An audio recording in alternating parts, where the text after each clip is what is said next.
અમારે 6280નો ભાવ મળ્યો, આમાં અમારે ખેડૂતોને કંઈ પોસાય એવું છે નથી. અત્યારે કુદરતી આફતના કારણે ખેડૂતોને બહુ નુકસાની થઈ છે અને નુકસાનીનો ભોગ બન્યા છે ખેડૂતો. પણ આજે સરકાર બી ખેડૂતો સામે નહીં પાડતી. આ કેટલા ટાઈમથી લોકો આ એકડી બેકડી વાહન લઈને આવે, પણ સીસીઆઈ હોય હજુ આવતી નથી. અમારે કપાસની કમસે કમ 2000 રૂપિયા મણના પડવા જોઈએ.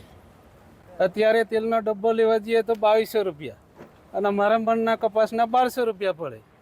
અને ખોળ ખેડૂત જ ખવાડે, ગાય ભેંસને કે બળદને, તેના બી 2000 રૂપિયા. તો ખેડૂતોને રહેવાનું કેવું, લેવા મજૂર લેવા જાય તો 300 રૂપિયા મજૂરી લે એક મજૂર. અને આ કપાસ અમારે વેણવા માટે એક મણવીને તો 400 રૂપિયા મજૂરી થાય. તો ખેડૂતને શું પોસાય? જ્યારે સીસીઆઈ ચાલુ થાય ત્યારે ટેકાના ભાવથી 8060 પ્રતિ ક્વિન્ટલનો જે ભાવ છે એ ભાવ વેચવા માટે આતુર છે ખેડૂતો. પરંતુ અત્યારે નાનાની મુશ્કેલી એટલી છે એટલે ખેડૂતો વેચવા માટે અમારી હરાજીમાં આવે છે. પણ અમારી હરાજીમાં જે બજાર ભાવ છે કોમર્શિયલ રેટ એ ફક્ત આ 6000થી માંડીને 6800 સુધીના ભાવમાં કપાસ વેચાય છે, જેથી ખેડૂતોને અત્યારે બહુ મુશ્કેલી પડે છે. બજાર સમિતિ તરફથી અહીંયા સીસીઆઈના જે ટેન્ડર ભરવા માટે વેપારીઓ જોડે 2-3 વાર મિટિંગ કરવામાં આવી. એ લોકોએ ટેન્ડર બી ભરી દીધા છે, પરંતુ જાણવા એવું મળ્યું છે કે એ લોકોનો ભાવ 1350 એમને માગણી કરી છે અને સીસીઆઈનો ભાવ છે 1050.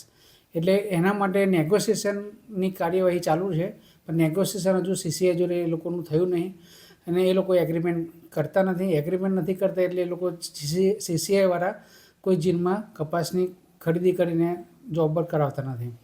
એટલે ખેડૂત આજે માલ વેચવા માટે આવે છે તો એને માત્ર ને માત્ર 6000 રૂપિયાથી 6500ની અંદર કપાસ વેચીને જવું પડે છે. એટલે ખેડૂતોને બહુ મોટું નુકસાન થાય છે.